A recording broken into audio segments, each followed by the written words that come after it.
Jumpa lagi di link YouTube saya Agus P. Simbolon Official. Oke, sebelum lebih lanjut, boleh langsung like, share, subscribe bagi yang belum. Terima kasih. Ya, kali ini saya ingin bercerita tentang salah satu kawan saya. Dia adalah seorang pelayan Tuhan, seorang pengacara, dia juga seorang pembicara, seorang penyiar di salah satu radio swasta. Di salah satu obrolan grup komunitas, kami berbicara satu sama lain tentang adanya rekan-rekan yang terpapar COVID-19, di mana banyak informasi yang saya dapat. Dalam obrolan chatting tersebut, kita satu sama lain saling menopang di dalam doa, saling memberi motivasi, menginformasikan cara-cara mengatasi COVID-19. Sampai suatu hari ada satu anggota keluarga saya yang positif terpapar COVID-19. Di sini saya banyak mencari tahu bagaimana mengatasinya dan lain sebagainya. Dan ketika saya ngobrol, saya pada saat itu merekam obrolan kami sehingga sangat seru. Dan saya berpikir bahwa obrolan ini sangat baik dan perlu banyak orang tahu di tengah kondisi COVID yang semakin meningkat dan banyak yang terpapar. Kemudian saya konfirmasi dengan teman saya untuk mempublikasikan informasi ini supaya bisa menjadi berkat buat rekan-rekan kita yang lain yang mungkin membantu, terutama mereka yang sudah terpapar positif COVID-19. Apa yang harus dilakukan? Dan yang sangat penting lagi adalah tindakan apa yang harus dilakukan oleh anggota keluarga lain yang belum terpapar untuk mengantisipasinya. Berikut ini obrolan saya dengan rekan saya. Halo. Shalom. Oh, shalom bro. Ya, apa kabar, Le? Baik. Ya, harus baik selalu lah. Puji Tuhan. Iya nih, ada kabar nih beberapa hari yang lalu. Ya. Seperti obrolan-obrolan kita berbicara masalah COVID-19 ini rupanya sudah mulai mendekati keluarga nih. Salah satunya udah masuk ring 1 ya? Udah masuk ring 1. Betul. Ini beberapa waktu lalu, 1 hari lalu lah aku dapat kabar adikku terpapar juga COVID-19 positif. Iya, saya baca di grup ya. Kapan tuh terpapar? Ketahuannya kapan? Hasilnya baru tahu dia positif COVID. Itu sebelumnya kan gejala 3 hari, demam panas. Kapan itu? Kemudian 3-4 hari yang lalu lah ya. 3-4 hari yang lalu. Kemudian ya istriku bilang, cepatlah diperiksa. Nah, akhirnya berjalan, periksa. Sampai terakhir tuh PCR. Akhirnya kesimpulannya positif COVID itu. Oh, CT-nya ada nilai CT-nya dikasih tahu? Iya. Berapa? Itu sekitar berapa? 29 berapa begitu lah dilihat itu. Aku lupa sih. 29. Saya juga kan baru sembuh. Jadi begini. Iya, tapi saya masih perpanjang isolasi mandiri. Oh gitu ya. Jadi kebetulan lah kalau begitu. Saya kan bisa ceritakan lah. Begini ceritanya. Saya kan waktu itu kira-kira awal berapa? Tanggal 10-11 Desember lah ya. Ada orang kantor yang kena COVID positif, PCR-nya positif, kemudian dia isolasi mandiri. Itu kalau nggak salah sekitar tanggal 12 hari Sabtu ya. Tanggal 10 gitu, tanggal 10 lah hari Kamis sampai Jumat. Nah, karena saya tahu ada yang COVID di kantor, kemudian tanggal 14 itu hari Senin, itu dilakukan rapid test semua karyawan di kantor. Rapid test karyawan di kantor semua. Nah, akhirnya dapatlah ada 3 orang yang reaktif, ya. Tapi saya non reaktif, berarti saya negatif kan hari Senin tanggal 14. Tapi perasaan saya kok bilang, saya mau periksa lebih dalam lagi lah, pengen periksa lebih teliti. Hari Selasanya saya ke laboratorium mau periksa PCR. Rupanya mesti appointment. Saya ke Prodian di Gudang Peluru itu harus appointment sehari sebelumnya. Akhirnya karena saya mau bikin besoknya, saya pikir saya cari yang go show lah. Saya keliling cari yang mau go show, nggak dapet semua, ada mesti daftar dari email segala. Akhirnya hari Rabu saya tahu lah bahwa ada yang bisa go show di Prodia. Nah, saya ke Prodia, saya go show ke sana. Tapi udah terlambat juga, rupanya maksimal jam 11 pagi itu hari Rabu kan.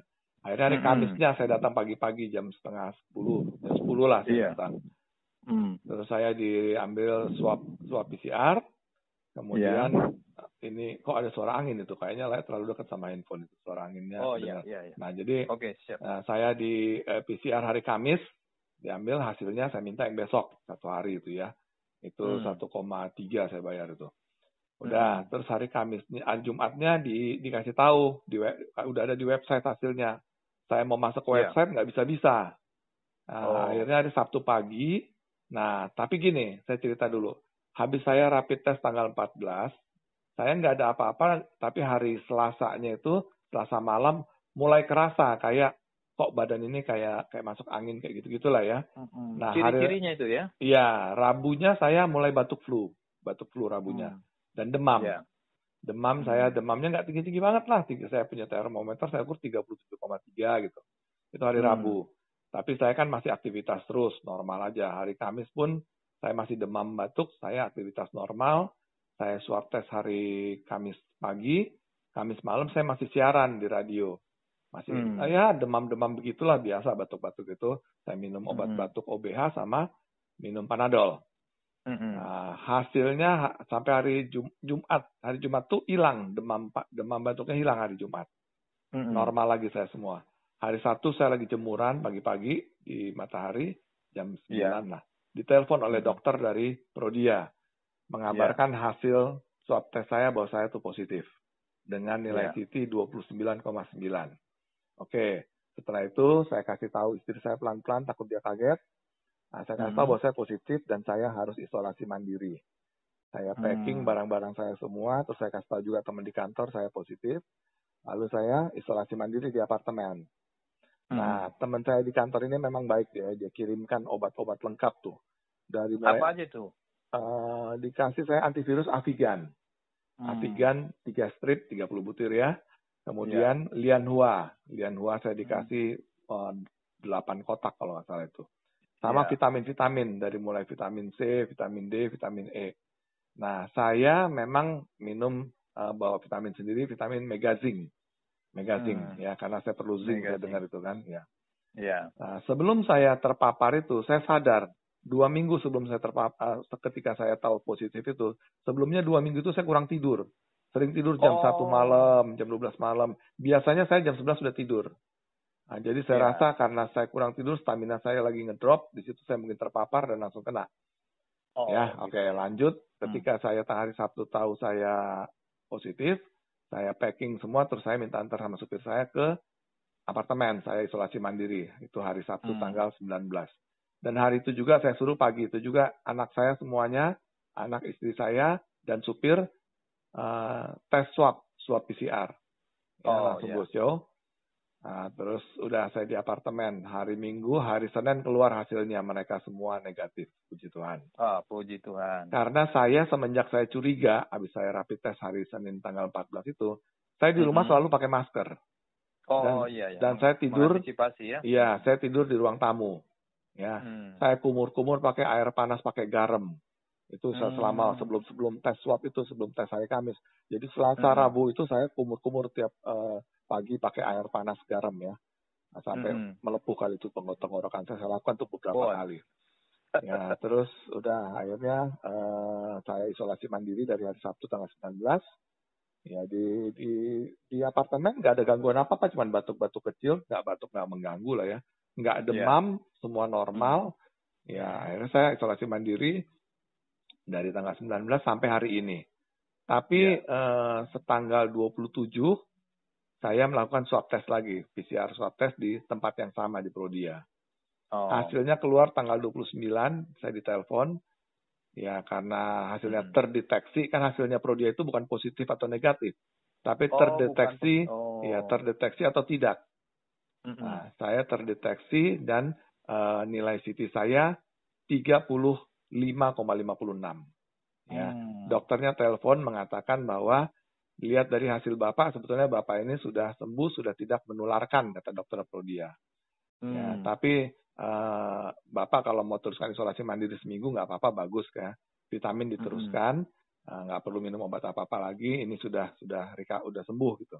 Tapi katanya kalau Bapak mau yakin nggak apa-apa, 2 minggu lagi mau PCR. Tapi jangan kaget kata dokternya. Bisa selama banyak kasus selama 3 bulan pun PCR itu tetap positif, tetap terdeteksi. Karena virus yang sudah mati pun katanya terdeteksi semua. Oke. Jadi saya terima itu, saya merasa saya juga udah sehat, tapi saya masih isolasi mandiri. Saya udah olahraga tiap pagi, nggak ada gangguan, pernafasan saya pun normal, nggak ada sesak napas, nggak ada demam, pokoknya gejala klinis itu nggak ada. Jadi saya tuh bisa saya katakan saya udah sehat ya. Tapi saya patuhi, saya tanggal 6 Januari, ya. Sekarang tanggal berapa? Sekarang tanggal 9 ya? Ya, 9. Tanggal 9, berarti tanggal 6 saya PCR tes lagi di Prodia. Ya. Tanggal 7-nya saya ditelepon. Hasilnya masih terdeteksi, masih positif, dan nilai CT saya yang tadinya sudah 35,56 turun ke 33,39. Ya. Nah, tapi terus, itulah dokter lain cerita ya. Nah, dokternya telepon katanya, iya Bapak ini harus lakukan PCR lagi minggu depan, begini segala macam. Saya bilang, saya nggak mau. Saya bilang, saya PCR, saya udah kasih PCR bakal positif terus. Tapi saya ini udah sehat, fisik saya sudah bagus, saya nggak ada gangguan. Ya, saya ada bandel kan. Itu habis dia telepon pagi itu saya ke dokter. Saya ke dokter di Triadipa, di rumah sakit Triadipa. Saya ke dokter umum, kebetulan dokter itu saya sering berobat sama dia lah kalau flu atau batuk. Saya ketemu dia, ditanya kronologis. Saya cerita kronologisnya lengkap semua. Terus apa kata beliau? Dokter bilang, Bapak baik-baik aja. Coba lihat tenggorokannya, dilihat bagus. Nggak ada batuk, nggak ada demam, temperatur bagus, penyerapan oksigen pun bagus, 98%. Jadi sebetulnya Bapak ini udah sehat katanya. Iya. Terus saya tanya, Dok, kalau dari kronologis yang saya ceritakan ke dokter, sebetulnya saya tuh sudah sembuh dari kapan? Dia bilang, dari tanggal 28 Desember. Tahun lalu ya? Ya, kalau saya hitung ya. Sebetulnya Bapak 28 Desember tuh udah sembuh. Jadi, yang penting dari semenjak Bapak ada gejalanya, kemudian Bapak PCR positif, Bapak sudah isolasi mandiri 10 hari plus 3, ini bahkan sudah 10 hari plus 4, Bapak tuh sudah menang badan Bapak lawan virus. Bapak tuh sudah sembuh katanya. Iya. Memang PCR mendeteksi virus yang mati pun dihitung sama dia. Virus yang sudah pecah, sudah terurai. Jadi, makanya di PCR di Prodia itu nggak ada kata-kata positif. Adanya terdeteksi. Ya. Bahkan di keterangannya dikasih tahu terakhir bahwa tes ini mendeteksi virus yang hidup dan yang mati. Tidak bisa dibedakan, yang hidup dan yang mati dideteksi. Akhirnya saya diterangin dokter itu, terus saya bilang, saya mau ronsen paru-paru, kata istri saya, supaya istri saya tenang. Dokternya bilang, kalau menurut saya paru-paru Bapak ini sebetulnya bagus, tapi kalau mau ronsen silakan. Dikasih pengantar ronsen, saya ronsen paru-paru. Keluar hasilnya, saya kembali lagi ke dokter itu kan, dilihat sama dia. Tuh kan, lihat paru-paru Bapak sudutnya tajam, berarti nggak ada sudut yang di bawah dekat diafragma. Itu tajam berarti nggak ada endapan cairan, itu bersih. Kemudian kalau Bapak ada dampak dari COVID terhadap kerusakan paru-paru, itu akan ada seperti kaca yang retak katanya. Tapi di sini saya lihat Bapak nggak ada, bersih semua. Kalau ini ada putih sedikit ini normal di Jakarta karena polusi. Ini umumnya apalagi Bapak sering jogging, ya pasti polusi itu masuk. Nah itu normal lah, nggak apa-apa. Ini kalau makan yang sehat, minum vitamin hilang sendiri. Jadi paru-paru Bapak bagus, semua normal. Bapak ini udah normal, ya kalau mau terusin vitamin nggak apa-apa, tapi saya katakan Bapak ini sudah nggak ada lagi COVID, nggak menularkan, dan sudah normal. Gitu. Itu yang saya dapat. Jadi saya sarankan ya kalau kita sudah waktu deteksi sakit kena virus apa enggak, bagus pakai PCR. Tapi ketika sudah sembuh, nggak apa-apa pakai PCR. Tapi jangan panik. Lebih baik lihat gejala klinis. Karena kata dokternya, kalau kita ada gejala klinis seperti demam, terus sesak napas, batuk, kemudian gejala-gejala klinis penciuman hilang, nah itu perlu perawatan lebih lanjut. Tapi kalau itu semua sudah normal dan penciuman saya sudah kembali normal, ya Bapak sudah sembuh. Tetapi supaya istri saya tenang, saya janji isolasi mandiri 1 bulan. Ya, saya genapin aja sampai minggu depan lah saya akan isolasi mandiri genap sebulan, baru saya pulang. Tapi saya tuh selama ini teman-teman kalau Zoom, lihat muka saya ya kayak orang sehat aja, emang nggak ada gangguan apa-apa. Saya nge-Zoom normal, kerja juga normal, dari laptop saya kerja, saya kirim email semua, saya meeting dengan Zoom, itu bagus semua, nggak ada gangguan. Jadi orang nggak tahu gitu bahwa saya itu COVID, dan saya memang tidak memberitahu ke teman-teman ketika saya masih isolasi mandiri, karena saya lihat stigma orang masyarakat umumnya terhadap orang COVID itu masih negatif, masih nggak bagus. Jadi saya pikir saya nggak mau dikasihanin, saya nggak mau nanti dibilang makan pepaya, makan durian, makan nangka, pusing saya. Saya nggak mau. Jadi ya udah, saya udah dapat 1 paket obat, saya terapkan itu semua, dan saya istirahat, dan saya jaga semuanya. Ya sekarang saya sebetulnya sudah sehat, tapi saya masih teruskan isolasi mandiri, seperti janji saya sama istri saya sebulan itu. Iya, puji Tuhan lah. Memang itu yang tentang minyak kayu putih itu gimana ceritanya? Nah, uap-uap itu coba. Ketika saya isolasi mandiri di hari-hari pertama kedua, saya melakukan steam minyak kayu putih dengan cara saya ambil gelas yang besar, saya isi garam 1 sendok makan, saya teteskan minyak kayu putih agak banyak, lalu saya masukin air mendidih, saya seduh air mendidih, terus saya tutup pakai tangan saya hirup pakai hidung saya. 20 kali. Hirup pakai hidung, buang pakai mulut. Hirup pakai hidung, buang pakai mulut. Memang agak nggak kerasa baunya, karena kita udah hilang penciuman kan. Jadi saya lakukan terus berapa kali. Itu adalah saya lakukan lah mungkin 5 hari pertama, dan itu sangat menolong. Jadi saya nggak ada sesak napas. Gitu. Iya. Jadi minyak kayu putih itu kalau tentang minyak kayu putih yang katanya dengan air hangat, berapa tetes diminum, itu bagaimana itu? Benar apa enggak itu? Saya sih nggak rekomen ya, karena saya nggak melakukan itu, dan saya dengar ada dokter mengatakan nggak boleh minyak kayu putih diminum, itu obat luar. Buat inhalasi gitu. Boleh, tapi nggak boleh diminum. Saya pernah dengar lah itu, saya pernah nonton di YouTube atau di mana. Saya nggak lakukan itu. Jadi minyak kayu putih hanya untuk inhalasi. Uapnya aja ya? Uapnya aja, iya. Nah, saya ini bukan dokter, saya pengacara, tapi saya mengalami. Saya lengkap mengalaminya, dan saya mengobatinya, dan saya sembuh. Jadi berdasarkan pengalaman saya ini. Dan saya konfirmasi tadi pagi, kebetulan teman saya dokter, saya cerita, ya dia bilang begitu, memang PCR itu mendeteksi semuanya. Jadi walaupun dikatakan terdeteksi, ya tapi sebetulnya sudah nggak menularkan. Tapi tetap jaga-jaga katanya. Jaga-jaga 3 bulan ini, bisa aja virus itu belum mati semua, nanti bangkit lagi gitu. Jaga aja 3 bulan ini. Kemudian satu lagi, ini yang jarang dibicarakan, mungkin seperti tabu ya, tapi saya tetap cari informasi. Selama 3 bulan ini berhubungan dengan istri pakai kondom. Karena dari situ bisa ada penularan juga. Jadi itu disarankan 3 bulan ini. Iya, siap. Gitu. Wah, ini kronologis lengkap sekali nih saya cerita, karena saya baru ngalamin, dan saya satu lagi saya lupa cerita. Dan ini kesalahan saya paling besar ya. Saya semenjak saya sebelum PCR, saya berdoa sama Tuhan. Saya minta, kalaupun saya terpapar, saya minta cepat disembuhkan. Dan satu lagi, saya tidak takut dan tidak khawatir sedikit pun. Saya tidak cemas. Kenapa saya bisa tidak cemas? Nah, karena apa? Karena saya punya Tuhan Yesus. Ya. Tuhan Yesus sudah berjanji dalam Alkitab, dia mengatakan, kalau kita percaya dia sebagai Tuhan dan Juru Selamat, kita pasti diselamatkan. Ketika kita percaya, kita pasti diselamatkan. Artinya apa? Kalaupun saya harus mati karena COVID ini, saya percaya saya pasti ke sorga bersama Tuhan Yesus.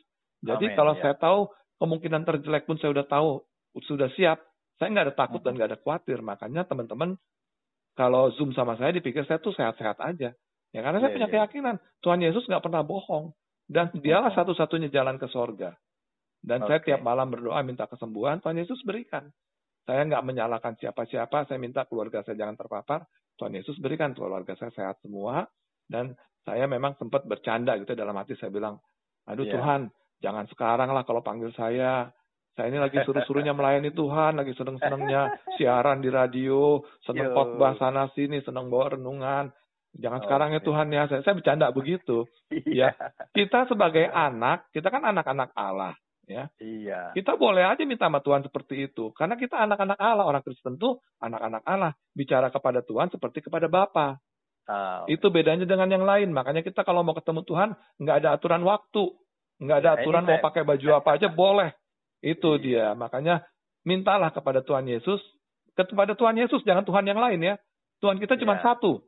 Ya, jangan minta kepada Allah Roh Kudus atau Allah Bapa atau Allah apa. Boleh kita minta kepada Allah Bapa kalau maksud kita Allah Bapa itu adalah Yesus. Ya. Karena di Alkitab dikatakan aku dan dia adalah satu. Ya. Di Yohanes 10 ayat 30. Yohanes 8 ayat 24 Tuhan Yesus katakan, kalau kamu tidak percaya bahwa akulah Bapa, kamu akan mati dalam dosamu. Jadi, saya hanya berdoa kepada Tuhan Yesus sesuai Yohanes 14 ayat 14. Kata Tuhan Yesus, kalau engkau minta sesuatu kepadaku dalam namaku, aku akan mengabulkan. Jadi tujuan doa kita hanya satu, kepada Tuhan Yesus, bukan kepada yang lain. Ingat itu, jangan berdoa kepada yang lain-lain lah. Udah, Tuhan Yesus aja. Tuhan kita satu-satunya. Allah kita itu Esa, namanya Yesus. Amin. Oke, terima kasih banyak, Le. Waktunya nih, yang di tengah kesibukannya luar biasa. Kata kuncinya adalah minta dalam nama Yesus. Mintanya kepada Yesus.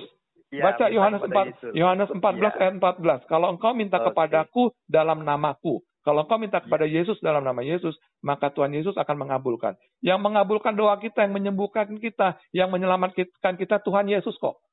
Bukan Allah yang lain, bukan Allah Roh Kudus, bukan Allah Anak, bukan Allah Bapa atau apa. Ya Allah Bapa itu kalau di dalam otak kita itu Yesus, ya betul. Tapi kalau kita mengatakan Bapa dan Yesus pribadi yang terpisah, pribadi yang berbeda, itu doktrin ngawur. Ya. Gitu. Ya.